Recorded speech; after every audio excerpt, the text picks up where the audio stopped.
Hello दोस्तों, स्वागत है आपका मेरे चैनल सोलेट्स स्टडी में। इस वीडियो में हम बात करेंगे समानता के अधिकार की, जिसमें सिर्फ हम आर्टिकल 14 की बात करेंगे, अनुच्छेद 14 की।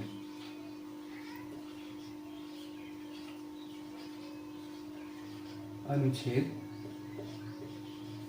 14। पिछली वीडियो में मैंने आपको 12 और 13 के बारे में बताया। अगर आपने नहीं देखा तो वीडियो जाकर देख लीजिए। ठीक है, बात करते हैं अनुच्छेद 14 की। इसमें क्या कहा गया है? अनुच्छेद 14 दोस्तों, ये समानता का अधिकार है।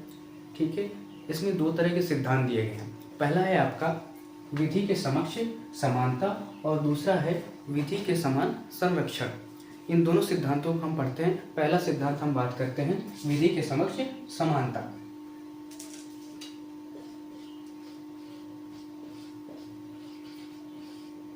विधि के समक्ष समानता। यह सिद्धांत क्या कहता है दोस्तों? बात करें तो ये सिद्धांत देने वाले हैं एवी डायसी। एवी डायसी। ये सिद्धांत किसने दिया दोस्तों? एवी डायसी ने दिया। और ये सिद्धांत कहाँ से लिया गया दोस्तों? ये सिद्धांत लिया गया ब्रिटेन से। जैसा कि हम जानते हैं दोस्तों, जो हमारा संविधान है उसमें हर देश से कुछ न कुछ चीज़ें ली गई हैं। उसी प्रकार अनुच्छेद 14 में जो विधि के समक्ष समानता है वह किसका सिद्धांत है? एवी डायसी का। कहाँ से लिया गया है? ब्रिटेन से लिया गया है। इस सिद्धांत में क्या कहा गया? पहली बात कि यह एक नकारात्मक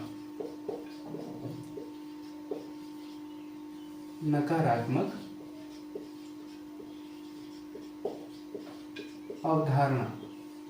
ये क्या है दोस्तों? ये नकारात्मक अवधारणा का सिद्धांत है। और दूसरी बात क्या है दोस्तों?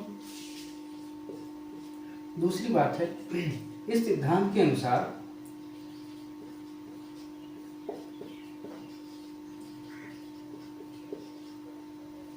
इस सिद्धांत में विधि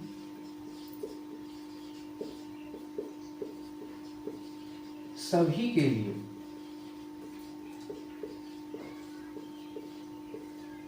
समान है।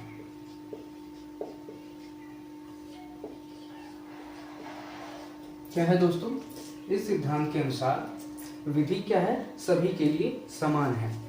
अगर कोई विधि है तो वो क्या है? सभी के लिए समान है। इसीलिए तो कहते हैं ये क्या है? समानता का अधिकार। ये अनुच्छेद क्या देता है हमें? समानता का अधिकार देता है। इस सिद्धांत में क्या कहा गया कि इस सिद्धांत में विधि सभी के लिए समान है, या कोई छोटा हो बड़ा हो, किसी भी जाति या धर्म का हो, विधि जो है वो सभी के लिए समान होगी।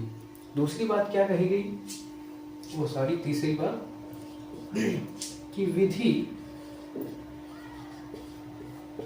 विधि से ऊपर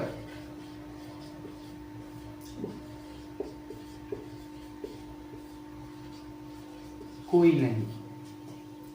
इसमें क्या कहा गया दोस्तों? कि विधि से ऊपर कोई नहीं है। ठीक है दोस्तों, अब बात करते हैं जो मैंने बताया था कि इसमें दो सिद्धांत थे। इसमें विधि के समक्ष समानता में क्या हो गया दोस्तों? एवी डायसी ने दिया था, ब्रिटेन से लिया गया था। और ये क्या है? नकारात्मक अवधारणा का सिद्धांत है। इस सिद्धांत में विधि सभी के लिए क्या है? समान है। और क्या है? विधि से ऊपर कोई नहीं। बात करते हैं दूसरे सिद्धांत। दूसरा सिद्धांत क्या है दोस्तों? विधियों के समान संरक्षण।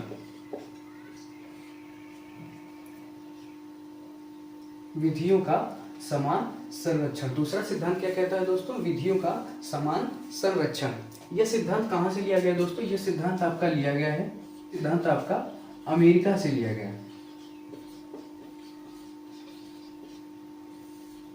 यह सिद्धांत अमेरिका से लिया गया है। इस सिद्धांत में क्या मुख्य बातें कही गई दोस्तों? पहला है आपका है विधि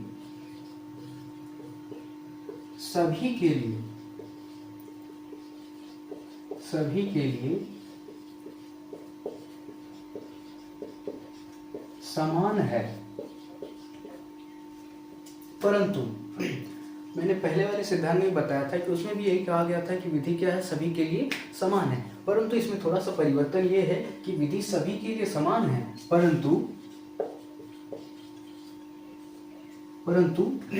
यह व्यक्ति विशेष, व्यक्ति की भिन्नता, ये क्या करता है, ये परिस्थिति के हिसाब से समान है। क्या है दोस्तों, परंतु परिस्थिति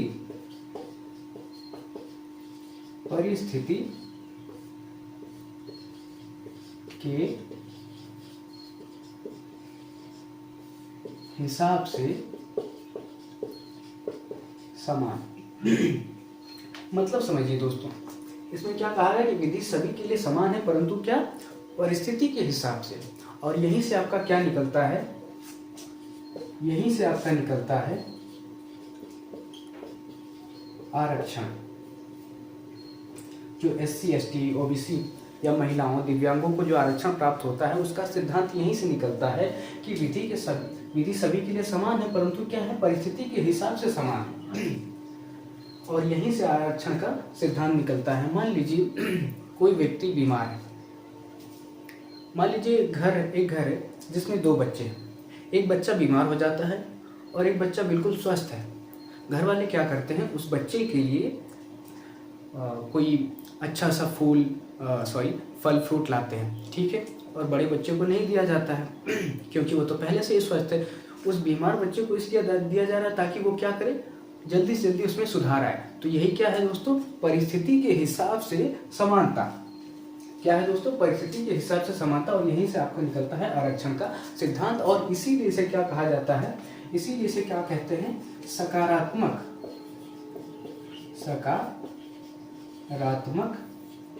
अवधारणा। सकारात्मक अवधारणा का सिद्धांत। ठीक है दोस्तों, मैंने क्या बताया, आर्टिकल 14 में 2 तरह के सिद्धांत है। पहला है आपका विधि के समक्ष समानता और दूसरा है विधि के समान संरक्षण। विधि का समक्ष समानता मैंने बताया कि वह सिद्धांत किसने दिया है, A.V. डाइसी ने दिया है। कहाँ से लिया गया है, ब्रिटेन से लिया गया है। और वो क्या है, वो एक नकारात्मक अवधारणा का सिद्धांत है, क्योंकि उसमें क्या कहा गया कि विधि सभी के लिए समान है। अब किसी समाज में कोई व्यक्ति या कोई विशेष व्यक्ति, हम सभी एक समान तो हो ही नहीं सकते। कोई गरीब है, कोई अमीर है, कोई अलग। हमारे देश में तो अलग अलग तरह की जातियाँ पाई जाती हैं, और जातियों में भी कोई रूढ़िबद्धता है जिसके लोग शिकार हैं। इसीलिए तो समानता का सिद्धांत लाया गया। लेकिन उसमें क्या था कि विधि सभी के लिए समान थी और विधि से ऊपर कोई नहीं था, इसलिए उसे क्या कहा गया कि नकारात्मक अवधारणा का सिद्धांत है। और दूसरा सिद्धांत है आपका विधियों का समान संरक्षण, जो कि अमेरिका से लिया गया। इसमें क्या कहा गया कि विधि सभी के लिए समान है, परंतु परिस्थिति के हिसाब से समान है। और यहीं से आपका निकलता है आरक्षण। और इसीलिए इसे क्या कहा जाता है, सकारात्मक अवधारणा का सिद्धांत। तो उम्मीद करता हूँ दोस्तों आपको आर्टिकल 14 या अनुच्छेद 14 आपको समझ में आया होगा। अगर आपको वीडियो अच्छी लगी है तो चैनल को सब्सक्राइब कर लीजिए, लाइक कर दीजिए और ज़्यादा से ज़्यादा शेयर करिए।